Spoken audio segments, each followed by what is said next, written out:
सुमतिभिरनुमेयं शुभ्रकायं सखायं सुखमजमनपायं मुक्त्युपायं विवायं ग्रहजमहममेजं छेदवाम्नाजगेजं सदजमसदजेजं श्रीसहाजं भजेजम् अभ्रमं भङ्गरहितं वचनं विमलं सदा आनन्दतीर्थमतुलं भजे तापत्रयापहम् भवति यदनुभावात् वाग्मे जडमतिरपि जन्तुर्जायते प्राज्ञमौलिः सकलवचनचेतो देवता भारती सा मम वचसि निधत्तां सन्निधिं मानसे च मिथ्यासिद्धान्तदुर्ध्वान्तविध्वंसनविचक्षणः जयतीर्थाख्यतरनिर्भासतां नो हृदम्बरे अर्थिकल्पितकल्पोऽयं प्रत्यर्थिगजकेसरी व्यासतीर्थगुरुर्भूयादस्मदिष्टार्थसिद्धये पूज्याय राघवेन्द्राय सत्यधर्मरताय च भजतां कल्पवृक्षाय नमतां कामधेनवे तपस्वाध्याय शुश्रूषा कृष्णपूजारतं मुनिं विश्वेशमिष्टतं वन्दे परिम्राट् चक्रवर्तिनं श्रीगुरुभ्यो नमः हरिः ओम् ಈಗ 36ನೇ ಶ್ಲೋಕ. ಇಲ್ಲಿವರೆಗೆ ಕೃಷ್ಣ ತಾನು ಪಾಂಡವರ ಮತ್ತು ಕೌರವರ ಯುದ್ಧದ ಸಂದರ್ಭದಲ್ಲಿ ಎಂಥ ಪಾತ್ರವನ್ನ ನಿರ್ವಹಿಸಿದ್ದ ಅಂತ ಅದನ್ನು ವರ್ಣನೆ ಮಾಡಿದ್ರು. ಕೊನೆಗೆ ಭೂಭಾರ ಹರಣ ಆಯಿತು. ಭೀಮನಿಗೆ ಬಹಳ ಪುಣ್ಯವನ್ನ ತಂದುಕೊಟ್ಟ ಕೃಷ್ಣ. ದುರ್ಯೋಧನ ಪ್ರತಿಯೊಬ್ಬರ ಹತ್ಯೆ ಹೆಚ್ಚು ಭೀಮಸೇನ್ ದೇವರಿಂದ ಆಯ್ತು. ಅರ್ಜುನನ ಮುಖಾಂತರನೂ ಕೂಡ ಅನೇಕ ಶತ್ರುಗಳ ಸಂಹಾರವನ್ನ ಮಾಡಿಸ್ತ. ಹೀಗೆ ಭೂಭಾರ ಹರಣ ಮಾಡಿ ಧರ್ಮ ಸಂಸ್ಥಾಪನೆಗೋಸ್ಕರ ಅವತಾರ ಎತ್ತಿದ ಕೃಷ್ಣ ಧರ್ಮವನ್ನು ಕೂಡ ಸ್ಥಿರವಾಗಿ ಇಡ್ಬೇಕು. ಬರೀ ಯುದ್ಧ ಆದ್ರೆ ಉಪಯೋಗ, ನಂತರ ಧರ್ಮ ಪ್ರಚಾರ ಆಗ್ಬೇಕಲ್ಲ. ಅದಕ್ಕೋಸ್ಕರ ಒಂದಿಷ್ಟು ಶಿಷ್ಯರನ್ನು ಕೂಡ ಇಟ್ಟ. ಅವರ ಕೆಲಸ ಏನು ಅಂದ್ರೆ ಧರ್ಮ ಪ್ರಚಾರ ಮಾಡೋದೇ ಅವ್ರ ಕೆಲಸ. ಇದನ್ನ ಇಲ್ಲಿ ಛಲಾರಿಯ ಟಿಪ್ಪಣಿಯಲ್ಲಿ ಈ ಶ್ಲೋಕ ಪ್ರಾರಂಭ ಆಗೋದಕ್ಕಿಂತ ಮುಂಚೆ ಒಂದು ಲೈನ್ ಬರೀತ. ಏವಂ ಭೂಭಾರಂ ಸಂಹೃತ್ಯ. ಇಲ್ಲಿವರೆಗೆ ಏನಾಯ್ತು? ಭೂಭಾರಂ ಸಂಹೃತ್ಯ, ಭೂಮಿಗೆ ಭಾರ ಯಾರೋ ಅವರನ್ನ ಸಂಹಾರ ಮಾಡಿ ಆಯ್ತು. ನಂತರ ಅವತಾರ ಯಾಕೆ ನಿಜವಾಗಿ ಕೃಷ್ಣನದು? ಧರ್ಮ ಸಂಸ್ಥಾಪನಾರ್ಥಂ ಅವತೀರ್ಣೇನ ಅವತಾರ ಎತ್ತಿದೆ ಧರ್ಮ ಸಂಸ್ಥಾಪನೆಗೋಸ್ಕರ. ಅಂತ ಕೃಷ್ಣ ಧರ್ಮ ಪ್ರತಿಪಾದನಮಪಿ ಕೃತಂ. ಅವನು ಏನ್ ಮಾಡಿದ? ಧರ್ಮದ ಒಂದು ಪ್ರತಿಪಾದನೆ ಅಂದ್ರೆ ಧರ್ಮದ ಪ್ರಚಾರವನ್ನು ಕೂಡ ಮಾಡಿದ. ಹೇಗ್ ಮಾಡಿದ ಅಂದ್ರೆ ಆಗ 36ನೇ ಶ್ಲೋಕದಲ್ಲಿ ಬಿಡಿಸ್ತಾರೆ. ಉದ್ಧವಂ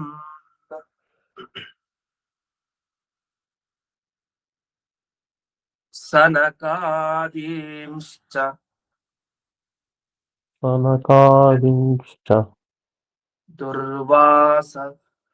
ದುರ್ವಾಸ ಪ್ರಭೃತಿಂಶ್ಚ ಸಹ ನ್ಯಯುಂಕ್ತ ಸರ್ವ ವೇದಾಂತ ವರ್ತನೆ ಸಹ ಶಿಷ್ಯಕಾನ್. ಕೃಷ್ಣ ತಾನು ಮೊದಲು ಉದ್ಧವರಿಗೆ ಉದ್ಧವಂ ಅಂತ ಹೇಳಿದ. ನಂತರ ಸನಕಾದೀಂಶ್ಚ, ಸನಕ ಮುಂತಾದ ಋಷಿಗಳು, ಸಹ ಶಿಷ್ಯಕಾನ್ ದುರ್ವಾಸ ಪ್ರಭೃತಿಂಶ್ಚ. ಅಷ್ಟೇ ಅಲ್ಲದೆ ಅನೇಕ ಶಿಷ್ಯರ ಜೊತೆಗಿರುವಂತಹ ದುರ್ವಾಸ ಮುಂತಾದ ಋಷಿಗಳಿಗೆ ಇವ್ರಿಗೆಲ್ಲ ಆಜ್ಞಾಪನೆ ಮಾಡಿದ. ನೀವೆಲ್ಲ ಇಂಥ ಕೆಲಸ ಮಾಡಿ. ಏನು? ಸರ್ವ ವೇದಾಂತ ವರ್ತನೆ, ಸಮಸ್ತ ವೇದಾಂತಗಳು ಎಲ್ಲರಿಗೂ ತಿಳಿಬೇಕು. ಆ ತರ ನೀವು ಮಾಡ್ಬೇಕು ಅಂತ. ಈಗ ಉದ್ಧವರಿಗೆ, ಸನಕಾದಿಗಳಿಗೆ, ಹಾಗೆ ಶಿಷ್ಯರ ಜೊತೆಗಿರುವಂತಹ ದುರ್ವಾಸ ಮುಂತಾದ ಋಷಿಗಳಿಗೆ ಇಲ್ಲಿಗೆ ಈ ಆಜ್ಞಾಪನೆ ಮಾಡಿದ ವಿಷಯವನ್ನ ತಿಳಿಸಿದರು. ಇದು ಸಹಶಿಷ್ಯಕಾನ್ ಅಂತ ಒಂದು ಶಬ್ದ ಇದೆ. ಸಹಶಿಷ್ಯಕಾನ್ ಅಂತಂದ್ರೆ ಏನರ್ಥ?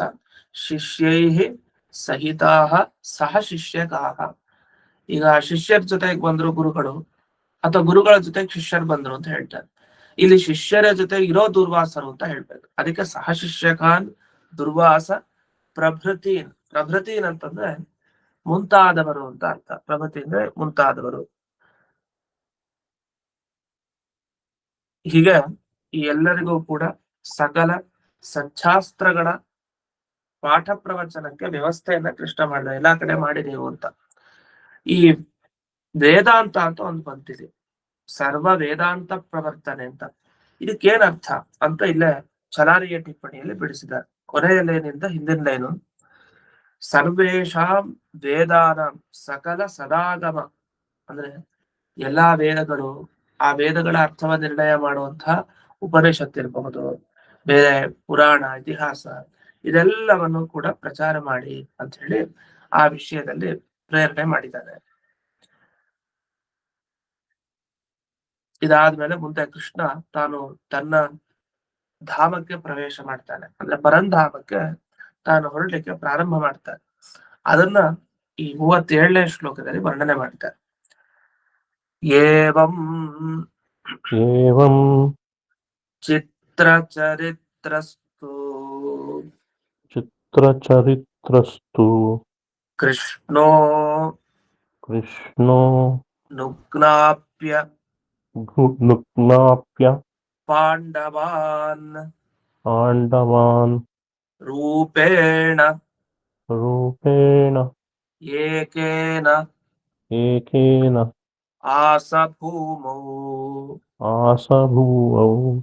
ಏಕೇನ ತದಿವಂ ಯಯೌ.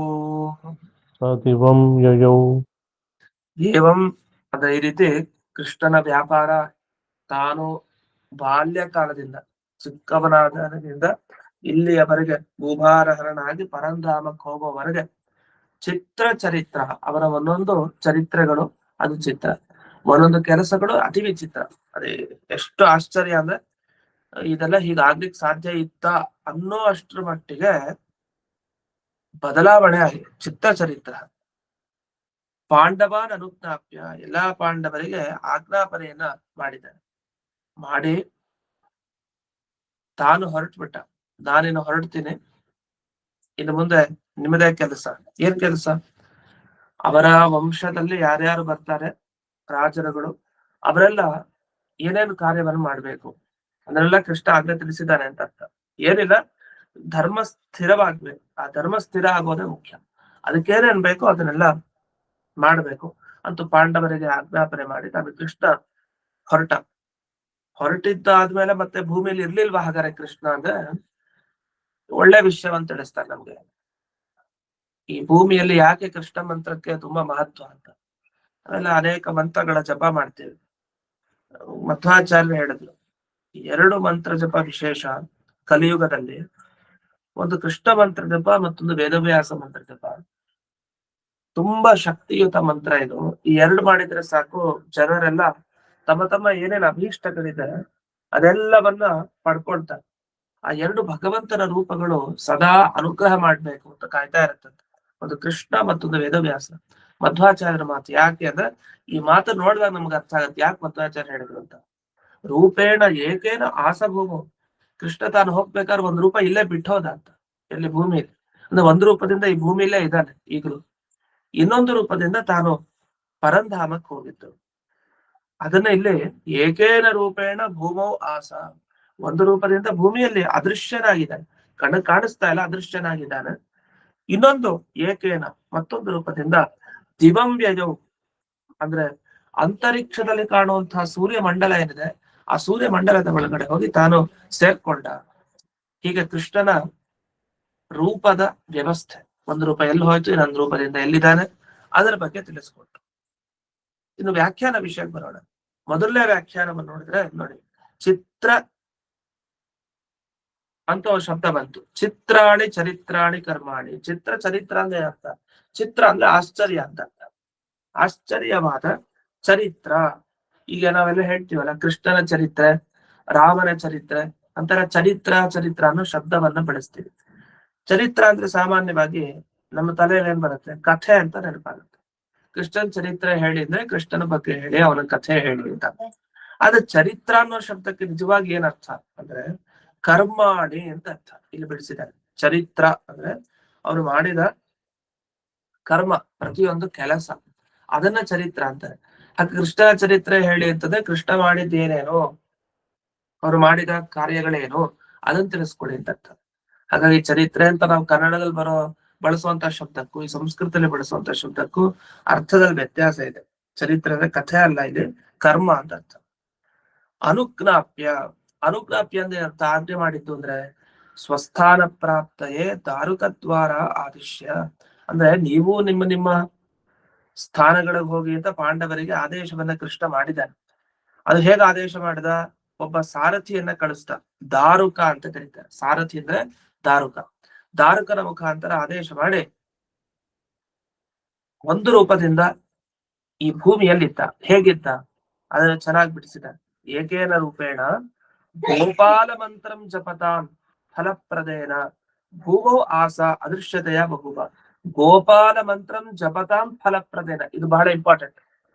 ಅಂದ್ರೆ ಯಾರು ಗೋಪಾಲ ಮಂತ್ರವನ್ನ, ಅಂದ್ರೆ ಗೋಪಾಲಕೃಷ್ಣನ ಮಂತ್ರವನ್ನ ಯಾರು ಜಪ ಮಾಡ್ತಾರೋ ಅವರಿಗೆ ಫಲವನ್ನ ನೀಡೋದಕ್ಕಾಗಿನೇ ಒಂದು ರೂಪ ಈ ಭೂಮಿಯಲ್ಲಿ ಇಟ್ಟಿದ್ದಾನೆ ಪರಮಾತ್ಮ. ಇಲ್ಲಿ ಆಸ ಅಂತ ಒಂದು ಶಬ್ದ ಬಂತು. ಈ ಆಸ ಅಂತಂದ್ರೆ ಇದನ್ನ ಅವ್ಯಯ ಅಂತ ತಿಳ್ಕೊಂಡ್ರೆ ಕೆಲವ್ರು ಏನ್ ಮಾಡ್ತಾರೆ, ಆಸ ಅಂದ್ರೆ ಇದು ಕ್ರಿಯಾಪದ ಅನ್ಕೊಂಡ್ಬಿಡ್ತಾರೆ. ಸ್ವಲ್ಪ ಸಂಸ್ಕೃತ ಗೊತ್ತಿದ್ದವರಾದ್ರೆ ಇದು ಕ್ರಿಯಾಪದ ಅಂತ ಅನಿಸ್ಕೊಡುತ್ತೆ, ಆದ್ರೆ ಕ್ರಿಯಾಪದ ಅಲ್ಲ ಇದು. ಇದನ್ನ ಅವ್ಯಯ ಅಂತ ಹೇಳ್ತಾರೆ. ಅವ್ಯಯ ಅಂದ್ರೆ ನಡೆಸ್ಲಿಕ್ಕೆ ಬರಲ್ಲ. ಆದ್ರಿಂದ ಆಸ ಅಂದ್ರೆ ಇದ್ದ, ಹೇಗಿದ್ದ? ಅದೃಶ್ಯವಾಗಿ ಇದ್ದ. ಇದು ಅವ್ಯಯ ಅಂತೆಲ್ಲ ಹೇಳಿದ್ದಾರೆ. ವಿಭಕ್ತಿ ಪ್ರತಿರೂಪಕಮವ್ಯಯಮಿದಂ ಮುಂದರ ಬಂತ. ಇದು ಅವ್ಯಯ. ಇದು ಅವ್ಯಯ ಅಂದ್ರೆ ಸಂಸ್ಕೃತದಲ್ಲಿ ಕೆಲವು ಶಬ್ದ ಇರುತ್ತೆ. ಉದಾಹರಣೆಗೆ ಕನ್ನಡದಲ್ಲಿ ನಾವು ಬಳಸ್ತಾ ಇರ್ತೀವಿ ಹೀಗೆ, ಮತ್ತೆ, ಹಾಗೆ, ಮತ್ತೆ ಇನ್ನು, ಮತ್ತೆ ಮತ್ತು ಅಂತೆಲ್ಲ ಬಳಸ್ತೀವಲ್ಲ ಶಬ್ದ. ಈ ಶಬ್ದಗಳನ್ನ ಸಂಸ್ಕೃತದಲ್ಲಿ ಹೇಳಿದ್ರೆ ಈಗ ತಥಾಚ, ಏವಂಚ, ಹೀಗೆ, ತಥಾಚ ಅಂದ್ರೆ ಹಾಗೆ ಅಂತ ಅರ್ಥ. ಚ ಅಂದ್ರೆ ಮತ್ತು, ಅಪಿ ಮತ್ತು, ಹೀಗೆಲ್ಲ ಹೇಳ್ತೀವಲ್ಲ. ಇಂಥ ಶಬ್ದಗಳಿಗೆ ಅವ್ಯಯ ಅಂತ ಕರೀತಾರೆ. ಯಾಕೆ ಅವ್ಯಯ ಅಂತ ಕರೀತಾರೆ ಅಂದ್ರೆ ಅದರಲ್ಲಿ ರೂಪದಲ್ಲಿ ವ್ಯತ್ಯಾಸ ಆಗಲ್ಲ, ಒಂದೇ ತರ ಇರುತ್ತೆ ಯಾವಾಗ್ಲೂ. ತಥಾಚ ಅಂದ್ರೆ ಯಾವಾಗಲೂ ತಥಾಚನೆ, ವ್ಯತ್ಯಾಸ ಬರಲ್ಲ. ಚ ಅಂದ್ರೆ ಚಾನೆ. ಈಗ ರಾಮ ಶಬ್ದ ಹಾಗಾಗಲ್ಲ. ರಾಮಃ, ರಾಮೇಣ, ರಾಮಾಭ್ಯಾಂ, ರಾಮೈಹಿ, ವ್ಯತ್ಯಾಸ ಬರುತ್ತೆ ಎಲ್ಲಾ ಕಡೆ. ಆದ್ರೆ ಅವ್ಯಯಗಳು ಅಂತ ಅನಿಸ್ಕೊಂಡ್ರೆ ಅದಕ್ಕೆ ವ್ಯತ್ಯಾಸ ಇರಲ್ಲ. ಆ ತರ ಆಸ ಅನ್ನೋದು ಹಾಗೆ. ಆಸ, ಆಸತುಹು, ಆಸುಹು, ಹೀಗೆಲ್ಲ ನಡೆಸಬಾರ್ದು ಅದನ್ನ. ಆಸ ಅಷ್ಟೇ, ಒಂದೇ ತರ ಇರುತ್ತೆ. ಇತಿಹಾಸ ಅಂತ ನಾವು ಹೇಳ್ತೀವಲ್ಲ, ಇತಿಹಾಸ ಅಂದ್ರೆ ಏನು? ಇತಿ ಹ ಆಸ ಅಂತ ಮಹಾಭಾರತಕ್ಕೆ ಇತಿಹಾಸ ಅಂತ ಕರೀತಾರೆ. ಯಾಕೆ ಕರೀತಾರೆ? ಇತಿ ಹ ಆಸ. ಅಲ್ಲೂ ಆಸ ಅಂದ್ರೆ ಅವ್ಯಯ, ಅದು ಕ್ರಿಯಾಪದ ಅಲ್ಲ. ಇತಿಹಾಸ ಅನ್ನೋದು ಅಂದ್ರೆ ಇತಿ ಹೀಗೆ, ಆಸ ಹಿಂದೆ ನಡೆದಿತ್ತು ಅಂತ ಪ್ರಸಿದ್ಧ ಅಷ್ಟೇ. ಇತಿಹಾಸ ಅಂದ್ರೆ ಏನು? ಹಿಂದೆ ಹೀಗಾಗಿತ್ತಪ್ಪ, ಈ ತರ ಎಲ್ಲ ಇತಿಹಾಸ ಇತ್ತು ಅಷ್ಟೇ. ಈ ರೀತಿ ಆಸ ಅನ್ನೋ ಶಬ್ದಕ್ಕೆ ಅರ್ಥ ಅಂದ್ರೆ ಅದು ಅವ್ಯಯ ಅಂತ ತಿಳಿಬೇಕು ಅಂತ ಒಂದು. ಇನ್ನು ಆಯ್ತು, ಭಗವಂತ ಇನ್ನೊಂದು ರೂಪದಿಂದ ಎಲ್ಲಿ ಹೋದ? ದಿವಂ ಅಂದ್ರೆ, ದಿವಂ ಅಂದ್ರೆ ಇದು ಅಂತರಿಕ್ಷ ಲೋಕ. ಅಂತರಿಕ್ಷ ಲೋಕಕ್ಕೆ ಹೋದ ಅಂದ್ರೆ ಏನರ್ಥ? ಅಂತರಿಕ್ಷಸ್ಥ ಸೂರ್ಯಮಂಡಲಾಧಿಕಂ, ಸೂರ್ಯಮಂಡಲದ ಒಳಗಡೆ ಹೋದ ಅಂತ ಅರ್ಥ. ಅಲ್ಲ, ಸರಿಯಾಗಿ ಹೇಳ್ಬೇಕಲ್ಲ. ಏನ್ ಹೋದ ಅಂದ್ರೆ ಅಂತರಿಕ್ಷ ಸೂರ್ಯಮಂಡಲಕ್ಕೆ ಹೋದ. ಏನಾದ್ರು ಮುಂದೂ ಹೊರಟ್ನ, ತನ್ನ ವೈಕುಂಠಕ್ಕೆ ಹೋದ್ನ ಅಥವಾ ಸೂರ್ಯಮಂಡಲದ ಒಳಗಡೆನೆ ಇದ್ನ? ಈ ಪ್ರಶ್ನೆಗಳಿಗೆಲ್ಲ ಉತ್ತರ ಇಲ್ಲ. ಮತ್ತೆ ಇಲ್ಲಿ ಮೌನ. ಅದನ್ನ ಮಣಿಮಂಜರಿ ಶ್ಲೋಕದಲ್ಲಿ ಮೇಲ್ನೋಟಕ್ಕೆ ನೋಡಿದಾಗ ಸರಿ, ಒಂದು ರೂಪ ಭೂಮಿಲಿದೆ ನಿಜ, ಆದ್ರೆ ಇನ್ನೊಂದು ರೂಪ ಸೂರ್ಯಮಂಡಲಕ್ಕೆ ಹೋಯ್ತು ನಿಜ, ಆಮೇಲೆ ಅಲ್ಲೇ ಇತ್ತ, ವೈಕುಂಠಕ್ಕೆ ಹೋಗ್ಲಿಲ್ವಾ? ಅದಕ್ಕೆ ಹೇಳ್ತಾರೆ ಇಲ್ಲಿ ಟಿಪ್ಪಣಿಲಿ ಕೊನೆಯ ಲೈನು, ಫಸ್ಟ್ ಟಿಪ್ಪಣಿ, ತತ್ ಪ್ರಕಾರಸ್ತು ಆಕರೆ ದ್ರಷ್ಟವ್ಯ. ಇನ್ನು ಮುಂದಿನ ಪ್ರಕಾರ ಅಂದ್ರೆ ಸೂರ್ಯಮಂಡಲಕ್ಕೆ ಹೋದ ಆಮೇಲೆ ಇತ್ಯಾದಿ ವಿಚಾರ ಇದೆಯಲ್ಲ, ಅದನ್ನೆಲ್ಲ ಇಲ್ಲಿ ಹೇಳಲಿಕ್ಕೆ ಹೋಗಲ್ಲ. ಈ ಪ್ರಕಾರ ಏನಿದೆಯಲ್ಲ, ಈ ವಿಷಯ, ಇದನ್ನು ನೀವು ಆಕರ ಗ್ರಂಥದಲ್ಲಿ ತಿಳ್ಕೊಳ್ಳಿ ಅಂತ. ಇದೊಂದು ಶಾಸ್ತ್ರದ ಶೈಲಿ, ಇದನ್ನ ನೆನ್ಪಿಟ್ಕೊಳ್ಳಿ. ಈಗ ಏನ್ ಮಾಡ್ತಾರೆ, ಕೆಲವರು ಗ್ರಂಥ ಬರೀತಾರೆ, ಬರ್ತಾಗ ಕೆಲವು ವಿಷಯವನ್ನ ಎಲ್ಲಾ ಹೇಳಲಿಕ್ಕಾಗಲ್ಲ. ಯಾಕೆ ಹೇಳಲಿಕ್ಕಾಗಲ್ಲ ಅಂದ್ರೆ, ಈಗ ಓದೋರು ಪ್ರಥಮ ಸ್ತರದಲ್ಲಿ ಇರ್ತಾರೆ. ಅಂದ್ರೆ ಮೊದಲಿಗೆ ಒಂದು ಶಾಸ್ತ್ರ ಗ್ರಂಥ ಓದ್ಬೇಕು ಅಂತ ಶುರು ಮಾಡ್ಕೊಂಡಿರ್ತಾರೆ. ಅವ್ರಿಗೆ ಸುಧಾ ವಿಷಯ ಹೇಳ್ತಾ ಕೂತ್ರೆ, ಮೊದಲನೇದಾಗಿ ಪೂರ್ಣ ಸುಧಾ ಹೇಳ್ತಾ ಕೂತ್ರೆ ಆಗತ್ತಾ? ಇವಾಗ ಮಣಿಮಂಜರಿ ಪಾಠದಲ್ಲಿ ಸುಧಾ ಪಾಠ ಆಡ್ದಂಗ ಆಗ್ಬಿಡ್ತು. ಸಾಧ್ಯ ಇಲ್ಲ. ಅಷ್ಟೊಂದು ಕೇಳಲಿಕ್ಕೆಲ್ಲ ಆಗತ್ತೆ. ಒಂದೊಂದು ಶ್ಲೋಕ ಮುಂದ್ ಹೋಗ್ತಾ ಇದ್ರೆ ಸರಿ, 10 ಶ್ಲೋಕನೇ ಒಂದ್ 5-6 ತಿಂಗಳಾಗ್ಬಿಟ್ರೆ, ಅಷ್ಟು ವಿಷಯ ಹೇಳ್ಬಿಟ್ರೆ ಏನಾಗ್ಬಿಡತ್ತೆ? ಅವಾಗ ಸಾಧ್ಯ ಇಲ್ಲ, ಗ್ರಹಣ ಮಾಡ್ಲಿಕ್ಕೆ ಆಗಲ್ಲ, ಕಷ್ಟ ಆಗ್ಬಿಡುತ್ತೆ. ಅವಾಗ ಏನಾಗುತ್ತೆ, ಮಧ್ಯೆ ಏನೇನ್ ಹೇಳ್ತಾರೆ ಅಂದ್ರೆ, ಇಲ್ಲ ಎಷ್ಟು ಬೇಕೋ ಅಷ್ಟು ವಿಷಯಗಳನ್ನ ಹೇಳಿ, ಅಥವಾ ಇನ್ನೂ ಸ್ವಲ್ಪ ಜಾಸ್ತಿ ಹೇಳಿ, ಮಧ್ಯಕ್ಕೆ ಮೂಲ ಗ್ರಂಥ ಬೇರೆ ಇದೆ, ಆ ಗ್ರಂಥದಲ್ಲಿ ನೋಡ್ಕೊಳ್ಬೇಕು ಅಂತ. ಇದು ಬರೀ ಪಾಠದ ಕ್ರಮದಲ್ಲ, ಪುಸ್ತಕ ಬರಿಬೇಕಾದ್ರೆ ಹೇಳ್ತಾರೆ. ಇವ್ರು ಯಾವ್ದೇ ಒಂದು ಗ್ರಂಥ ಬರಿಬೇಕಾದ್ರೆ ಈ ವ್ಯಾಖ್ಯಾನ ಬರೆದ್ರು ಮಣಿಮಂಜರಿಗೆ. ಇವ್ರೇನಂದ್ರು, ನೋಡಿ ಈ ತರ ವಿಷಯ ಇದೆ, ಇದ್ರ ಬಗ್ಗೆ ಆಗರ ಗ್ರಂಥಗಳಲ್ಲಿ ನೋಡ್ಕೊಡಿ, ಅಂದ್ರೆ ಇದಕ್ಕೆ ಸಂಬಂಧಪಟ್ಟಂತ ಗ್ರಂಥಗಳಲ್ಲಿ ನೋಡ್ಕೊಡಿ, ಇನ್ನೂ ವಿಶೇಷವಾದ ವಿಷಯ ಅಲ್ಲಿ ಸಿಗತ್ತೆ ಅಂತ. ಎಷ್ಟು ಬೇಕೋ ಅಷ್ಟು ಕೊಟ್ಟು ಮುಂದಕ್ಕೆ ಹೋಗ್ಬಿಡ್ತಾರೆ. ಇಲ್ಲ ಆ ಎಲ್ಲ ವಿಷಯ ಎಲ್ಲ ಹೇಳ್ತಾ ಕೂತ್ರೆ ಮಣಿಮಂಜರಿ ಅಂತ ಏನಾಗಲ್ಲ. ಅದಕ್ಕೆ ಈ ತರ ಶೈಲಿಯನ್ನ ಸಾಮಾನ್ಯ ಎಲ್ಲಾ ವ್ಯಾಖ್ಯಾನಕಾರರು ಬಳಸ್ತಾರೆ. ತತ್ಪ್ರಕಾರಸ್ತು ಆಕರೇ ದ್ರಷ್ಟವ್ಯ. ಆಕರೇ ಅಂದ್ರೆ ಆಕರ ಗ್ರಂಥದಲ್ಲಿ, ಮಿಕ್ಕಿದ ಈ ಮಹಾಭಾರತ ಅಪ್ಪರಣೆ ಆಗ್ಬಹುದು, ಬೇರೆ ಬೇರೆ ಗ್ರಂಥಗಳಾಗ್ಬೋದು, ಅದ್ರಲ್ಲಿ ವಿಸ್ತಾರವಾಗಿದೆ, ವಿಸ್ತಾರವಾಗಿ ನಿಧಾನಕ್ಕೆ ನೋಡ್ಕೊಂಡು ಹೋಗಿ ಅಂತ ಅರ್ಥ. ಇದು ಒಂದು. ಅದ್ರಲ್ಲಿ ಬಿಡ್ಲಿಲ್ಲ, ಛಲಾರಿಯ ಟಿಪ್ಪಣಿಯಲ್ಲಿ ಒಂದು ಮಹಾಭಾರತ ತಾತ್ಪರ್ಯ ಶ್ಲೋಕವನ್ನು ಕೂಡ ಕೊಟ್ಟಿದ್ದಾರೆ. ಇದನ್ನ ತಿಳ್ಕೊಳ್ಳೇಬೇಕಿಲ್ಲಿ ಅಂತ ಇವ್ರ ಪ್ರಕಾರ.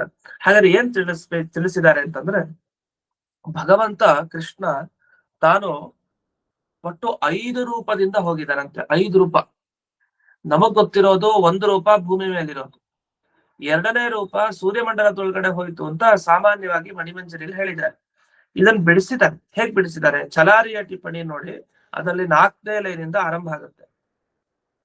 4ನೇ ಲೈನಲ್ಲಿ ಕೊನೆಗೆ 2ನೇ ಲೈನಲ್ಲಿ ಸಹ ಕೃಷ್ಣ ಅಂತ ಪ್ರಾರಂಭ ಆಗುತ್ತೆ. ಸಹ ಕೃಷ್ಣ ಏಕೇನ ರೂಪೇಣ ಐತಿ ಅಂತರಿಕ್ಷಸ್ಥಂ ಸೂರ್ಯಮಂಡಲಂ ಯಯೌ. 1 ರೂಪದಿಂದ ಸೂರ್ಯಮಂಡಲಕ್ಕೆ ಹೋದ. ಇದು ಮೊದಲನೇ ಮಾತು. ಉಪಲಕ್ಷಣಮೇತತ್ ನೋಡಿ, ಉಪಲಕ್ಷಣ ಅಂತ ಶಾಸ್ತ್ರದಲ್ಲಿ ಮತ್ತೆ ಮತ್ತೆ ಬಳಸ್ತಾರೆ. ಅಂದ್ರೆ ಹೇಳಿದ ವಿಷಯ ಒಂದೇ ಆದ್ರೂ ಇನ್ನೂ ಸೇರಿಸ್ಕೊಳ್ಳಿ ಅಂತ. ಉಪಲಕ್ಷಣ ಅಂತ ಇನ್ನೂ ಸೇರಿಸ್ಕೊಳ್ಬೇಕು ಜಾಸ್ತಿ ವಿಷಯ. ಇದನ್ನ ಎಲ್ಲಾ ಶಾಸ್ತ್ರದಲ್ಲಿ ವ್ಯಾಕರಣ, ನ್ಯಾಯ ಎಲ್ಲಾ ಕಡೆ ಬಳಸ್ತಾರೆ. ಹಾಗೆ ಒಂದು ಮಣಿಮಂಜರಿ ಅಂತಹ ಕಾವ್ಯ ಗ್ರಂಥದ ವ್ಯಾಖ್ಯಾನದಲ್ಲೂ ಬಳಸ್ತಾರೆ ಉಪಲಕ್ಷಣ ಮೇತತ್. ಏನು? ಇದೊಂದು ರೂಪದಿಂದ ಅಥ ಏಕೇನ ರೂಪೇಣ ಶಿವಲೋಕಂ ಯಯೌ, ರುದ್ರದೇವರ ಲೋಕಕ್ಕೆ ಹೋಗಿದ್ದಾನೆ, ಕೈಲಾಸಕ್ಕೆ ಅಂತ ಅರ್ಥ. ಕೈಲಾಸಕ್ಕೆ ಯಾಕೆ ಹೋಗ್ಬೇಕು ಕೃಷ್ಣ? ರುದ್ರದೇವರ ಕೈಯಲ್ಲಿ ಸೇವೆ ತಗೊಳ್ಬೇಕಲ್ಲ, ಅದಕ್ಕೋಸ್ಕರ ಹೋಗಿದ್ದಾನೆ. ಇದು 2ನೇ ರೂಪದಿಂದ.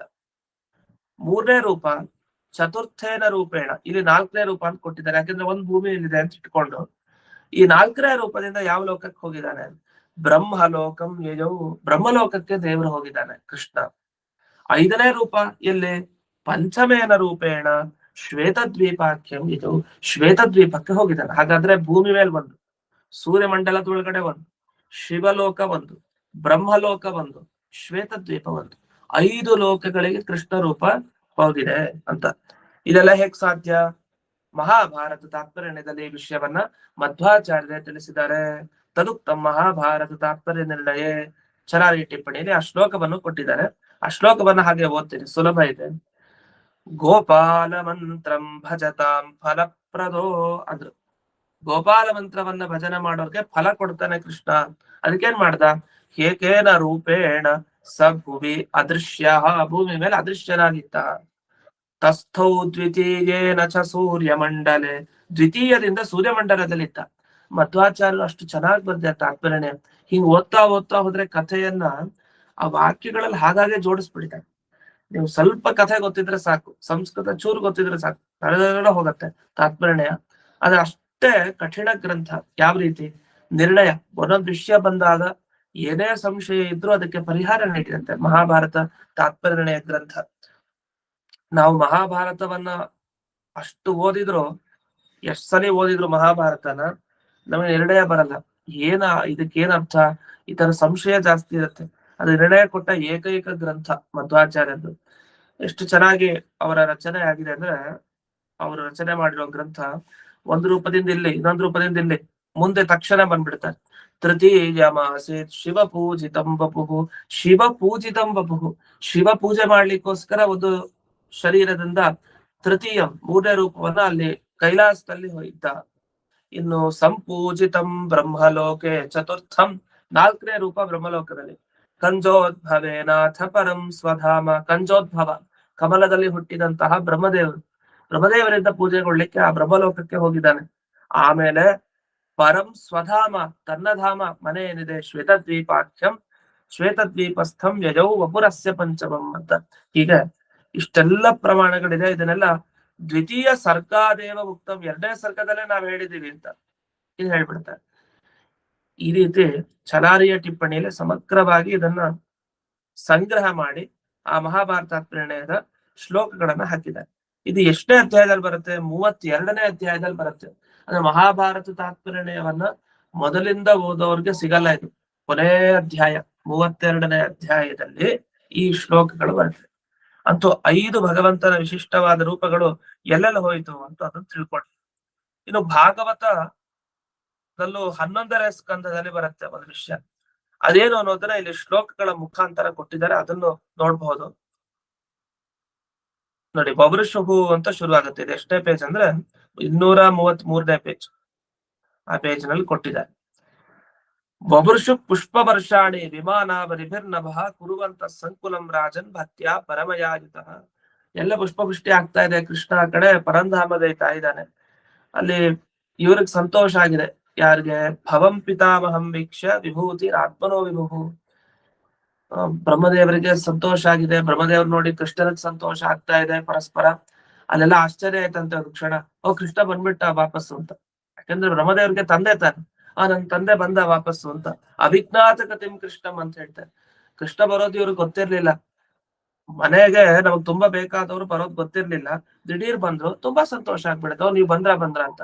ಆತರ ಕೃಷ್ಣ ಬಂದಾಗ ದೇವಾದಯೋ ಬ್ರಹ್ಮಮುಖಾಹ, ಎಲ್ಲರಿಗೂ ಕೂಡ ಖುಷಿ ಆಗೋಯ್ತು.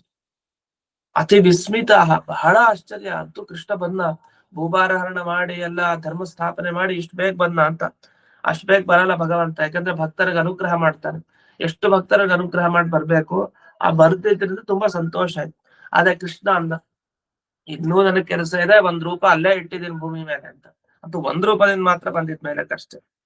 ಲೋಕಾಭಿರಾಮಂ ಸ್ವತನಂ ಧಾರಣಾ ಧ್ಯಾನ ಮಂಗಲ ಯೋಗ ಧಾರಣಯಾಜ್ಞೇಯ ಅದಧ್ವಾಧಾಂ ಆವಿಷತ್ಸಗಂ.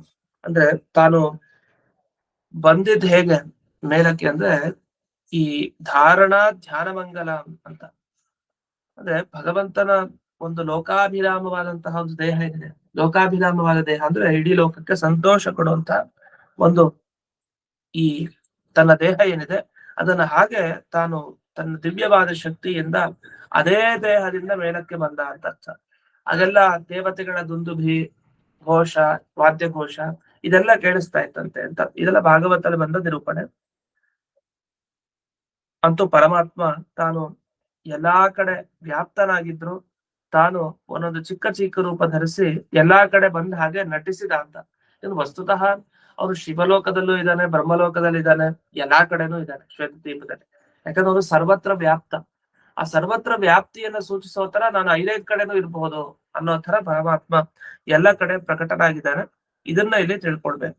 ಇಷ್ಟಲ್ಲದೆ ಇದಾದ್ಮೇಲೆ ಒಂದು ವಿಷಯ ಕೊಟ್ಟಿದ್ದಾರೆ, ವಿಶೇಷ ವಿಚಾರ ಅಂತ ಕೊಟ್ಟಿದ್ದಾರೆ ಈ PDF ನಲ್ಲಿ. ಅದನ್ನು ಗಮನಿಸಿ. ಏಕೇನ ರೂಪೇಣ ಭೂಮವಾಸ, ಇದು ನಮ್ಗಾಗ್ಲೇ ಗೊತ್ತಿರೋ ವಿಷಯ. ಅಲ್ಲಿ ಒಂದು ದೇವರ ನಾಮದ ಒಂದು ವಾಕ್ಯ ಹಾಕಿದ್ದಾರೆ.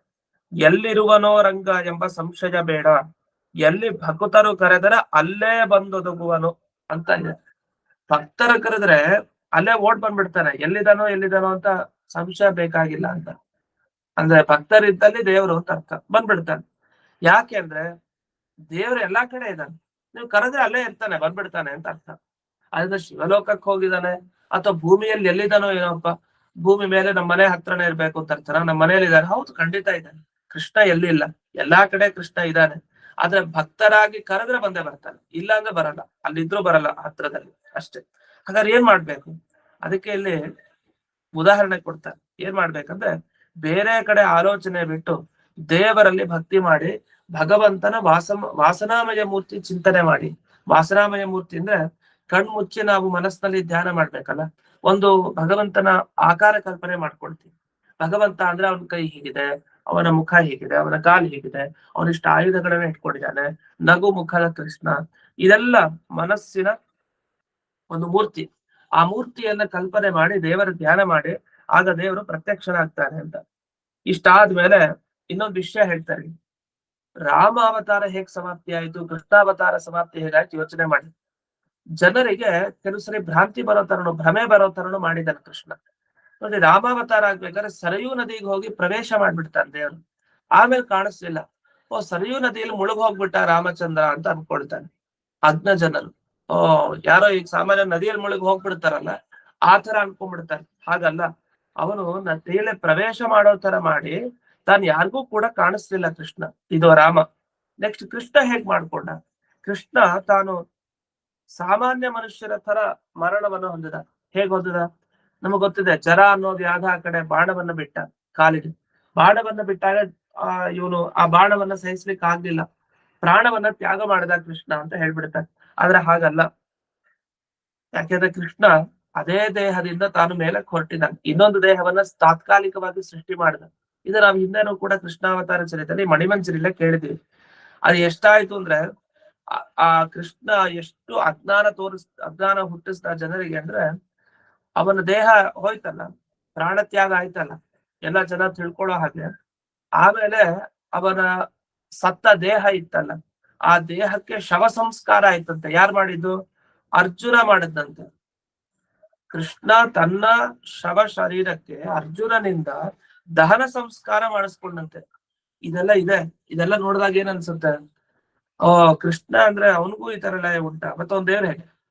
ಅದಕ್ಕೆ ಇದೆಲ್ಲ ಒಂದು ನಟನಾ ರೀತಿಯಲ್ಲಿ ಪರಮಾತ್ಮ ಮಾಡ್ದ. ಯಾಕೆ ಮಾಡ್ದ? ಯಾಕೆಂದ್ರೆ ಅಜ್ಞಾನಿಗಳಿಗೆ ಬರ್ಲಿ, ಸುಜ್ಞಾನ ಒಳ್ಳೆಯವ್ರಿಗೆ ಬರ್ಲಿ ಅಂತ. ಇದೆಲ್ಲ ಮರ್ತ್ಯಾವತಾರ ಸ್ನೇಹ ಮರ್ತ್ಯ ಶಿಕ್ಷಣ ಅಂತ.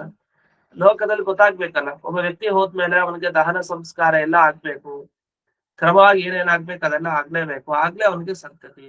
ಇದನ್ನೆಲ್ಲ ತಿಳಿಸ್ಲಿಕ್ಕೋಸ್ಕರ ಕೃಷ್ಣ ತಾನೇ ಆಚರಿಸ್ಕೊಂಡು ತೋರಿಸ್ದ ಜನರಿಗೆ. ಯಾಕೆಂದ್ರೆ ಭಗವಂತನಿಗೆ ಹುಟ್ಟು ಇಲ್ಲ, ಸಾವು ಇಲ್ಲ, ಅವನ ಅವ್ಯಕ್ತ ಸ್ವಭಾವ. ಅವನ್ ಕಾಣಿಸ್ಕೊಳ್ಳೋದೇ ಜನರ ಮುಂದೆ, ಅದೇ ಅವನ ಉತ್ಪತ್ತಿ. ಕಾಣಿಸ್ಕೊಳ್ಳದೆ ಇರೋದೇ ಅವನ ಮರಣ ಅಷ್ಟೇ ಹೊರತು ಸಾಮಾನ್ಯ ಮನುಷ್ಯರಂತೆ ಅವನಿಗೆ ಮರಣ ಅಲ್ಲ. ಅದನ್ನ ಕೃಷ್ಣಾವತಾರದಲ್ಲಿ ಮಾತ್ರ ಕೃಷ್ಣ ದ್ವೇಷಿಗಳಾದ ದೈತ್ಯರಿಗೆ ಆ ಜ್ಞಾನ ಬರ್ಲಿ ಅನ್ನೋ ದೃಷ್ಟಿಯಿಂದ ಅಷ್ಟೇ ತೋರಿಸಿದ್ದು ಹೊರತು ಅವನಿಗೆ ಏನೂ ಇಲ್ಲ. ವಾಸ್ತವಿಕವಾಗಿ ಮರಣನೂ ಇಲ್ಲ, ಹುಟ್ಟೂ ಇಲ್ಲ. ಇಷ್ಟು ಇದಾದ್ಮೇಲೆ ಮುಂದೆ ಪಾಂಡವರು ತಾವು ತಮ್ಮ ಲೋಕಕ್ಕೆ ಹೋಗ್ತಾರೆ. ಆ ವಿಷಯವನ್ನ 38ನೇ ಶ್ಲೋಕದಲ್ಲಿ ತಿಳಿಸ್ತಾ ಇದ್ದಾರೆ. ಏವಂ ಕೃಷ್ಣ ಸಹಾಯಾಸ್ತೆ ಪಾರ್ಥಾಃ ಕ್ರೋಧ ವಶಾಧಿಕಾನ್ ಶ್ರೀಕೃಷ್ಣ ದ್ವೇಷಿಣೋ ಹತ್ವಾ ಸಕೃಷ್ಣಾಃ ಕೃಷ್ಣಂ ಅನ್ವಯುಃ. ಕೃಷ್ಣ ಸಹಾಯ, ಕೃಷ್ಣ ದೇವರೇ ಸಹಾಯ ಅಂದ್ರೆ ಯಾವಾಗ್ಲೂ ಕೃಷ್ಣನ ಸಹಾಯ ಇಟ್ಕೊಂಡು ಹೊರಡೋರು ಅವರಿಗೆ ಕೃಷ್ಣ ಸಹಾಯರು ಅಂತ ಕರೀತಾರೆ. ಅಂದ್ರೆ ಪಾಂಡವರು ಅಂತ ಅರ್ಥ. ಅವರು ಈ ಮಣಿಮಂತ ಮೊದಲಾದ ದೈತ್ಯರಿದ್ರು. ಮಣಿಮಂತ ಮೊದಲಾದ ದೈತ್ಯರು ಕ್ರೋಧವಶಾಧಿಕಾನ್, ಅವರೆಲ್ಲ ಒಂದು ಕ್ರೋಧವಶ ಅಂತ ಒಂದು ದೈತ್ಯರ ಗುಂಪು. ಆ ಗುಂಪಿನಲ್ಲಿ ಸೇರಿದವ್ರು ಇವರು. ಕ್ರೋಧವಶ ಅಂದ್ರೆ ಹೆಸರಿಡೋ ತರ ಯಾವಾಗಲೂ ಕ್ರೋಧನೆ ಅವ್ರಿಗೆ. ಕೋಪಕ್ಕೆ ಇವ್ರನ್ನ ಮಾರ್ಕೊಂಡ್ಬಿಟ್ಟಿದ್ರು ಈ ದೈತ್ಯರು. ಯಾವಾಗಲೂ ಕೋಪ ಆ ತರ ಒಂದ್ ಅರ್ಥ ಮಾಡಬಹುದು. ಇನ್ನು ಕ್ರೋಧವಶ ಅಂತ ಒಂದು ಗುಂಪು. ಆ ಗುಂಪಿನ ಒಳಗಡೆ ಇರೋ ಮಣಿಮಂತ ಮೊದಲಾದ ಈ ಕೃಷ್ಣನ ದ್ವೇಷಿಗಳೇನಿದ್ರು ಅವ್ರನ್ನೆಲ್ಲ ಪಾಂಡವರು ಸಂಹಾರ ಮಾಡ್ತಾರೆ. ಭೀಮಸೇನ ದೇವರೆಲ್ಲ ಸಂಹಾರ ಮಾಡಿ ಆಮೇಲೆ ದ್ರೌಪದಿ ದೇವಿ ಜೊತೆಗೆ ಕೃಷ್ಣ ದೇವರನ್ನ ಅನುಸರಿಸ್ಕೊಂಡು ಹೋದ್ರು. ಅಂದ್ರೆ ತಮ್ಮ ಲೋಕಕ್ಕೆ ತಾವೆಲ್ಲ ಪ್ರಯಾಣವನ್ನ ಮಾಡಿದ್ರು, ಭೂಮಿಯನ್ನ ಬಿಟ್ರು, ಅಲ್ಲಿ ಮೇಲಕ್ಕೆ ಕೃಷ್ಣನ ಜೊತೆಗೆ ಇದ್ರು. ಕೆಲವರು ಈ ಶ್ಲೋಕದಲ್ಲಿ ಇನ್ನೊಂದು ಶಬ್ದವನ್ನು ಪಠಿಸ್ತಾರೆ. ಕ್ರೋಧವಶಾಧಿಕಾನ್ ಅಂತ ಹೇಳಿದೆ, ಆ ಶಬ್ದದ ಬದಲು ಪಾರ್ಥಾಹ ದುರ್ಯೋಧನಾಧಿಕಾನ್ ಅಂತ ಇನ್ನೊಂದು ಪಾಠನ ಮಣಿಮಂಜರಿ ಸಿಗತ್ತೆ. ದುರ್ಯೋಧನ ಮುಂತಾದವನ್ನೆಲ್ಲ ಕೊಂದು ಅಂತ ಅರ್ಥ. ವಸ್ತುತಃ ದುರ್ಯೋಧನಾದಿಗಳನ್ನೆಲ್ಲ ಕೊಂದು ಆಗೋಗಿದೆ. ಈಗ ಮತ್ತೆ ಅದನ್ನ ನೆನಪಿಸ್ಕೊಳ್ಳೋದೇನಿದೆ? ಅದಕ್ಕೆ ಕ್ರೋಧವಶಾಧಿಕ ಅಂತ ನಿಜವಾಗಿ ಪಾಠ ಅಂತ ಒಂದು ಅಭಿಪ್ರಾಯ. ಕೆಲವರು ಏನಂತಾರೆ, ಹಿಂದೆ ದುರ್ಯೋಧನಾದಿಗಳನ್ನು ಕೊಂದಿರ್ತಾನೆ, ಅದನ್ನ ನೆನಪಿಸ್ಕೊಂಡು ಈ ಶ್ಲೋಕ ಬರೆದಿದ್ದಾರೆ ಅಂತ. ಅದು ಎರಡೂ ತರ ಯೋಚಿಸ್ಬೋದು. ಆದ್ರೆ ಕ್ರೋಧವಶಾಧಿಕಾರ ಅನ್ನೋದು ಹೆಚ್ಚು ಉಚಿತ. ಅದಕ್ಕೆ ವ್ಯಾಖ್ಯಾನ ಏನ್ ಮಾಡಿದ್ರು, ದುರ್ಯೋಧನಾಧಿಕ ನಿತ್ಯಪಿ ಪಠಂತಿ, ಹೀಗೂ ಒಂದ್ ಪಾಠ ಇದೆ ಅಂತ ಅದನ್ನ ಹಾಕಿದ್ದಾರೆ. ಆದ್ರೆ ಇವರು ಛಲಾರಿಯ ಟಿಪ್ಪಣಿಯಲ್ಲಿ ಕ್ರೋಧವಶಾಧಿಕಾನ್ ಅನ್ನೋದಕ್ಕೆ ದುರ್ಯೋಧನಾದೀನ ಹತ್ವ ಅಂತ ಅರ್ಥ ಮಾಡಿದ್ದಾರೆ. ಅವ್ರು ಯಾವ ಪದ ಇದೆ ಅಂತ ವಿಶೇಷವಾಗಿ ಉಲ್ಲೇಖ ಮಾಡ್ಲಿಲ್ಲ. ದುರ್ಯೋಧನಾದಿಗಳನ್ನ ಕೊಂದು ಅಂತಾನೆ ಅರ್ಥ ಮಾಡಿದ್ದಾರೆ. ಯಾಕೆ ಕ್ರೋಧಕ್ಕೆ ವಶರಾಗೋಗಿದ್ರು ಯಾರು? ದುರ್ಯೋಧನಾದಿಗಳು ಅಂತ ಈ ಅಭಿಪ್ರಾಯದಲ್ಲಿ. ಕೊನೆಗೆ ಎಲ್ಲಿ ಪ್ರವೇಶ ಮಾಡಿದ್ರು? ಯಾವಾಗ ಕೃಷ್ಣ ತನ್ನ ಧಾಮಕ್ಕೆ ಹೋದ್ನೋ ಅದಾದ್ಮೇಲೆ ಪಾಂಡವ ಹಾಪಿಚ ಕಾಲರೂಪಂ ಪ್ರವಿಶು, ಕಾಲ ಎಲ್ಲರೂ ಕಾಲಕ್ಕೆ ಶರಣಾಗತರಾಗಿದ್ದಾರೆ. ಇಲ್ಲಿವರೆಗೆ ಈ ಕೃಷ್ಣನ ಒಂದು ಪರಂಧಾಮ ಗಮನ ಮತ್ತೆ ಪಾಂಡವರ ಸ್ವಲೋಕ ಗಮನ ಇದನ್ನೆಲ್ಲ ಹೇಳಾಯ್ತು. ಇದು ಮಣಿಮಂಜರಿಯ ಈ 4ನೇ ಸರ್ಗದ ಕೊನೆಯ ಶ್ಲೋಕ, 39ನೇ ಶ್ಲೋಕ. ಈಗೇನು ಹೇಳ್ತಾರೆ ಅಂದ್ರೆ, ಕುರು ಪಾಂಡವ ಸಂತಾನ ಬೀಜ. ಕುರು ಪಾಂಡವ, ಈ ಸಂತಾನ ಬೀಜಭೂತ ಯಾರು? ಸಂತಾನ ಬೀಜಂ ಕುರು ಪಾಂಡವಾನಾಂ ಅಂತ ಹೇಳ್ತಾರೆ. ಪಾಂಡವರ ಸಂತಾನ ಅಂದ್ರೆ ಅದು ಪರೀಕ್ಷಿತ್ ರಾಜ, ಅದಕ್ಕೆ ಕುರುಪಾಂಡವ ಸಂತಾನ. ಕೌರವರೇ ತಾನೆ ಪಾಂಡವರು ಕೂಡ ಕುರುವಂಶದಲ್ಲೇ ಬಂದವರು. ಈ ಪಾಂಡವರ ಸಂತತಿ ಉಳಿಯಿತು. ಆ ಉಳಿಯಿತು ಯಾರಿಂದ? ಮುಂದೆ ಪರೀಕ್ಷಿತ್ ರಾಜ ಬರ್ತಾನಲ್ಲ, ಆ ಪರೀಕ್ಷಿತ್ ರಾಜನ ಚರಿತ್ರೆಯನ್ನ ಕೊನೆಯದಾಗಿ ಈ 4ನೇ ಸರ್ಗದ ಇದರಲ್ಲಿ ಹೇಳಿ ಮುಕ್ತಾಯ ಮಾಡ್ತಾರೆ. ಇದು ಸ್ವಲ್ಪ ಉದ್ದವಾದ ಶ್ಲೋಕ. ಅಥಾಭಿಮನ್ಯೋಃ ತನಯಃ ಪರೀಕ್ಷಿತ ರಾಜಾ ರವಜ್ರೋ ಜಗತಿಂ ವಿಜಿತ್ಯ ಸರ್ವಾತ್ಮಯೋಗಂ ಪರಮಂ ದಧಾನಃ ಸಾಮ್ರಾಜ್ಯಲಕ್ಷ್ಮೀಂ ಉಪಲಭ್ಯ ರೇಮೇ. ಇದು ಶ್ರೀಮತ್ ಕವಿಕುಲತಿಲಕ ಶ್ರೀಮತ್ ತ್ರಿವಿಕ್ರಮ ಪಂಡಿತಾಚಾರ್ಯ ಸುತ ಶ್ರೀಮನ್ನಾರಾಯಣ ಪಂಡಿತಾಚಾರ್ಯ ವಿರಚಿತಾಯಾಂ ಮಣಿಮಂಜರ್ಯಾಂ 4ಥ ಸರ್ಗ ಸಮಾಪ್ತ. ಈ ಶ್ಲೋಕದಲ್ಲಿ ಹೇಳೋ ವಿಷಯ ಇಷ್ಟು. ಕೃಷ್ಣ ಪ್ರಯಾಣ ಮಾಡಾದ್ಮೇಲೆ ಅರ್ಜುನನ ಮಗ ಅಭಿಮನ್ಯುವಿನ ತನಯ ಮಗ ಯಾರು? ಪರೀಕ್ಷಿತ್ ರಾಜ. ಪರೀಕ್ಷಿತ್ ರಾಜ ತಾನು ಇನ್ನೊಬ್ಬನ ಜೊತೆಗೆ ಈ ಭೂಮಿಯನ್ನ ಆಳ್ತಾನೆ. ಯಾರು? ಅನಿರುದ್ಧನ ಮಗ, ಅವನ ಹೆಸರು ವಜ್ರ ಅಂತ. ಅನಿರುದ್ಧನ ಮಗ ವಜ್ರ. ಆ ವಜ್ರನ ಜೊತೆಗೆ ಈ ಕಡೆ ಪಾಂಡವರ ಸಂತತಿ ಅಂದ್ರೆ ಪರೀಕ್ಷಿತ್ ರಾಜ ಈ ಭೂಮಿಯನ್ನ ಆಳ್ತಾನೆ. ಅಂದ್ರೆ ಒಬ್ಬ ಶತ್ರು ಇರಬಾರ್ದು. ಕಲಿಯ ನಿಗ್ರಹ ಮಾಡಿದವನೇ ಪರೀಕ್ಷಿತ್, ಅಂತ ದೊಡ್ಡ ವ್ಯಕ್ತಿ. ಅವನು ಎಲ್ಲಾ ಶತ್ರುಗಳನ್ನ ಗೆದ್ದ. ಸರ್ವಾತ್ಮ ಯೋಗಂ ಪರಮಂ ದಧಾನಃ, ಆ ಸರ್ವಸ್ವಾಮಿಯಾದ ದೇವರಲ್ಲಿ ಯೋಗ ಭಕ್ತಿಯನ್ನ ಇಡ್ತಾ, ಭಕ್ತಿಯನ್ನ ಮಾಡ್ತಾ, ಸಾಮ್ರಾಜ್ಯ ಲಕ್ಷ್ಮಿ ಉಪಲಭ್ಯ, ಅವನಿಗೆ ಒಲಿತು, ಚಕ್ರವರ್ತಿತ್ವ ಒಲಿತು. ಯಾರಿಗೆ? ಪರೀಕ್ಷಿತ್ ರಾಜನಿಗೆ. ಅದರಲ್ಲಿ ಸಾಮ್ರಾಜ್ಯ ಲಕ್ಷ್ಮಿ ಒಲದ್ಲು ಅಂತ ಹೇಳ್ತಾರೆ. ಸಾಮ್ರಾಜ್ಯ ಲಕ್ಷ್ಮಿ ಒಲಿದಿದ್ದು ಅಂದ್ರೆ ಇಡೀ ಸಾರ್ವಭೌಮ ಚಕ್ರಾಧಿಪತ್ಯ ಅವನಿಗೆ ಸಿಕ್ತು ಅಂತ ಅರ್ಥ. ಈ ರೀತಿ ಅವನು ಕ್ರೀಡಿಸ್ದ ಅಂತ ಇಷ್ಟು ಸರಳವಾದ ಅರ್ಥ. ಇಲ್ಲಿ ಪರಮಾತ್ಮ ಯೋಗ ಅನ್ನೋ ಶಬ್ದಕ್ಕೆ ವಿವರಣೆ ಕೊಟ್ಟಿದ್ದಾರೆ ಟಿಪ್ಪಣಿಯಲ್ಲಿ. ಪರಮ ಆತ್ಮ ಯೋಗ. ಪರಮ ಅಂದ್ರೆ ಹೆಚ್ಚಾದ, ಆತ್ಮ ಅಂದ್ರೆ ಪರಮಾತ್ಮನಲ್ಲಿ ಸ್ವಾಮಿಯಾದವರಲ್ಲಿ, ಯೋಗ ಅಂದ್ರೆ ಭಕ್ತಿ ಅಂತ ಅರ್ಥ. ಭಕ್ತಿಯನ್ನ ಇಟ್ಟು ಚಕ್ರವರ್ತಿ ಎಂಬ ಸಂಪತ್ತನ್ನ ಪಡೆದ. ಇನ್ನೊಂದು ಪಾಠ ಇದೆ ಶ್ಲೋಕದಲ್ಲಿ, ಅದನ್ನ ಕೊನೆಗೆ ಹೇಳ್ತಾರೆ ಇಲ್ಲಿ ಮೊದಲನೇ ವ್ಯಾಖ್ಯಾನದಲ್ಲಿ. ಸರ್ವಾತ್ಮ ಭಾವಂ ಪರಮೇ ದಧಾನಃ ಅಂತ ಇನ್ನೊಂದು ಪಾಠ ಇದೆ. ಹಾಗೇನರ್ಥ?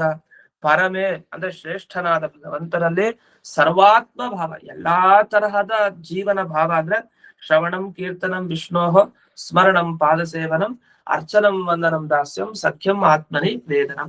9 ವಿಧವಾದ ಭಕ್ತಿಯನ್ನ ಒಬ್ಬ ಜೀವ ಸರ್ವಾತ್ಮ ಭಾವ, ಎಲ್ಲಾ ತರಹದ ತನ್ನ ಭಕ್ತಿಯನ್ನ ಏನ್ ತೋರಿಸ್ಬೇಕಲ್ಲ ದೇವರಲ್ಲಿ, ಅದನ್ನೆಲ್ಲ ಪರೀಕ್ಷಿತ್ ರಾಜ ತೋರಿಸಿದಾನೆ.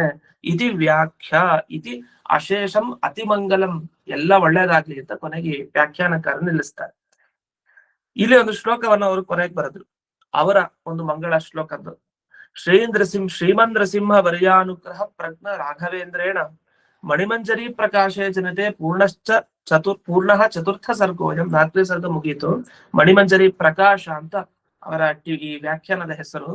ರಾಘವೇಂದ್ರ ಅಂದ್ರೆ ರಾಯಪಳ್ಳಿ ರಾಘವೇಂದ್ರಾಚಾರ್ಯರು ಅಂತ ಇದ್ರು, ಅವರು ಬರೆದ ವ್ಯಾಖ್ಯಾನ ಅದು.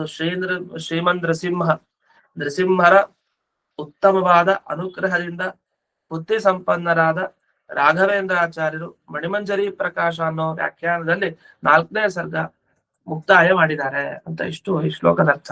ಇನ್ನು ಛಲಾರಿಯ ಟಿಪ್ಪಣಿಗೆ ಬರೋಣ. ಇಲ್ಲಿ ಭೂಮಿಯನ್ನ ಗೆದ್ರು ಅಂದ್ರೆ ಅರ್ಥ, ಸಪ್ತದ್ವೀಪಗಳಿರುವಂತಹ ಭೂಮಿಯನ್ನ ಗೆದ್ರು ಅಂದ್ರೆ ಈ ಭೂಮಂಡಲದಲ್ಲಿರೋ ಎಲ್ಲಾ ಕ್ಷತ್ರಿಯರು ಕೂಡ ಈ ಪರೀಕ್ಷಿತ್ ರಾಜನ ಮಾತನ್ನು ಕೇಳ್ಬೇಕು. ಹಾಗೆ ತನ್ನ ಪರಾಕ್ರಮದಿಂದ ಎಲ್ಲರನ್ನು ವಶೀಕರಣ ಮಾಡಿದ್ದ ಅಂತ ಅರ್ಥ ಅಂತ ಆ ಅರ್ಥವನ್ನ ಬೆಳೆಸಿದ್ದಾರೆ. ಇದಾದ್ಮೇಲೆ ಅರ್ಜುನ ಒಂದ್ ಕೆಲಸ ಮಾಡಿದ. ಏನ್ ಮಾಡಿದ ಅಂದ್ರೆ, ಪರೀಕ್ಷಿತ್ ರಾಜನಿಗೆ ಅಭಿಷೇಕ ಆಗ್ಬೇಕಾದ್ರೇನೆ ಈ ಪ್ರದ್ಯುಮ್ನನ ಪೌತ್ರ ಅಂದ್ರೆ ಮೊಮ್ಮಗ ಏನಿದಾನೆ ಅವನಿಗೂ ರಾಜ್ಯಾಭಿಷೇಕವನ್ನ ಮಾಡಿಸೋ ವ್ಯವಸ್ಥೆಯನ್ನ ಮಾಡಿದ್ದ. ಆದ್ರಿಂದ ಯಾಕೆ ಅಂದ್ರೆ, ಕೃಷ್ಣನಿಗೆ ಈ ಕಡೆ ಪರೀಕ್ಷಿತನೂ ಅಷ್ಟೇ ಪ್ರೀತಿ ಪಾತ್ರ, ಈ ಕಡೆ ಕೃಷ್ಣನ ವಂಶದಲ್ಲಿ ಬಂದ ಅವರು ಪ್ರೀತಿ ಪಾತ್ರರೇ. ಹಾಗಾಗಿ ಅಲ್ಲಲ್ಲಿ ಈ ರಾಜ್ಯಾಭಿಷೇಕದ ವ್ಯವಸ್ಥೆಯನ್ನು ಮಾಡಿದ. ಇದನ್ನು ಅನಿರುದ್ಧ ಸುತಂ ವಜ್ರಂ ಅಂತ ಹೇಳಿ ಉಲ್ಲೇಖ ಮಾಡಿದ್ದಾರೆ ಅಂತ. ಇಲ್ಲಿವರೆಗೆ ಕೊನೆಗೆ ಮಹಾಭಾರತ ಅರ್ಪಣೆಯ ಶ್ಲೋಕವನ್ನು ಹಾಕಿದ್ದಾರೆ, ಅದು ನೋಡ್ಬೋದು. ಶ್ರೀ ಮಧ್ವೇಶಾರ್ಪಣ ವಸ್ತುನದ್ರ ಹಿಂದಿನ ಲೈನು, ಶಶೂರ ಸಶೂರ ಸೇನೇಂದ್ರ ಪ್ರಸ್ಥ ರಾಜಾನಂ ಅಕರೋತ್ವಶಿ ಅನಿರುದ್ಧ ಸುತಂ ವಜ್ರಂ ಪ್ರಿಯಂ ಕೃಷ್ಣಸ್ಯ ಸದ್ಗುಣಂ ಅಂತ. ಅನಿರುದ್ಧನ ಸುತನಾದ ವಜ್ರ ಅವನು ಕೃಷ್ಣನಿಗೆ ಅತ್ಯಂತ ಪ್ರೀತಿ ಪಾತ್ರ. ಅವನನ್ನು ಇಂದ್ರಪ್ರಸ್ಥ ರಾಜಾನಂ ಅಕರೋತ್ವಶಿ ಎಲ್ಲ ಕಡೆಯಲ್ಲಿ ರಾಜ್ಯಾಭಿಷೇಕವನ್ನ ಮಾಡಿಸಿ ಅವರ ಮುಖಾಂತರ ವ್ಯವಸ್ಥೆಯನ್ನ ಮಾಡಿದ್ದಾನೆ ಅಂತ. ಇದೆಲ್ಲ ಅರ್ಜುನ ತಾನು ಮಾಡಿದ. ಅದನ್ನ ಅರ್ಜುನಸ್ತು ಕುರುಕ್ಷೇತ್ರ ಅಂತ ಮುಂದಕ್ಕೆ ಉಲ್ಲೇಖ ಮಾಡಿದ್ರು. ಹೀಗೆ ಮುಂದೆ ರಾಜ್ಯಭಾರ ತುಂಬಾ ಚೆನ್ನಾಗಾಯ್ತು ಅನ್ನೋಲ್ಲಿಗೆ ಈ ಮಣಿಮಂಜರಿಯ 4ನೇ ಸರ್ಗದ ಮುಕ್ತಾಯವನ್ನ ಮಾಡ್ತಾರೆ. ಪರೀಕ್ಷಿತ್ ರಾಜನ ಘಟನೆಗಳು ಮುಂದಕ್ಕೆ ಅದು ಬೇರೆನೆ ವಿಷಯ ಆಗ್ಬಿಡುತ್ತೆ. ಅಂತೂ ಕೃಷ್ಣಾವತಾರವನ್ನ ಸಮಗ್ರವಾಗಿ ಈ 3 ಮತ್ತೆ 4ನೇ ಸರ್ಗದಲ್ಲಿ ಮೊದಲಿಂದ ಕೊನೆಯವರೆಗೆ ಅವನ್ ಪರಂಧಾಮಕ್ಕೆ ಹೋಗೋವರೆಗೆ, ಪರಂಧಾಮೋತ್ತರ ಕಾಲದಲ್ಲಿ ಏನೇನ್ ಮಾಡಿಸಿದ ಕೃಷ್ಣ ಪಾಂಡವರ ಮುಖಾಂತರ, ಹಾಗೆ ಅವನ ವಂಶದಲ್ಲಿ ಬಂದ ಮುಂದೆ ಈ ಪಾಂಡವರ ವಂಶದಲ್ಲಿ ಬಂದ ಪರೀಕ್ಷಿತ್ ರಾಜ, ಈ ಕಡೆ ವಜ್ರ, ಈ ಅನಿರುದ್ಧನ ಮಗ, ಇವರೆಲ್ಲ ಏನೇನ್ ಮಾಡಿದ್ರು ಅಂತ ಸಂಕ್ಷಿಪ್ತವಾಗಿ ಸುಮ್ನೆ ಸೂಚನೆ ಮಾಡೋ ತರ ಮಾಡಿದ್ದಾರೆ. ಇದನ್ನೆಲ್ಲ ಏನ್ ನಾವು ಮಾಡ್ಬೇಕು ಅಂದ್ರೆ, ಈ ಹಿಂದೆ ಹೇಳಿದ್ರಲ್ಲ ಅವ್ರ ವ್ಯಾಖ್ಯಾನದಲ್ಲಿ, ತತ್ಪ್ರಕಾರಸ್ತು ಆಕರೇ ದ್ರಷ್ಟವ್ಯ, ಆಕರ ಗ್ರಂಥದಲ್ಲಿ ನೋಡ್ಕೊಳ್ಳಿ ಅಂತ. ಅಂದ್ರೆ ಇನ್ನೂ ಉದ್ಗ್ರಂಥ ಹರಿವಂಶ ಅದು ಇದು ಎಲ್ಲಾ ಕಡೆ ಬಂದಿರೋ ವಿಷಯಗಳನ್ನ ಓದ್ಕೊಳ್ಳಿ ಅಂತ ಅರ್ಥ. ಇಲ್ಲಿ ಅದನ್ನ ಹೇಳಲ್ಲ, ಇಷ್ಟನ್ನ ಸಂಕ್ಷಿಪ್ತವಾಗಿ ಹೇಳಿ ಮುಕ್ತಾಯ ಮಾಡಿದ್ದಾರೆ. 1 ನಿಮಿಷ.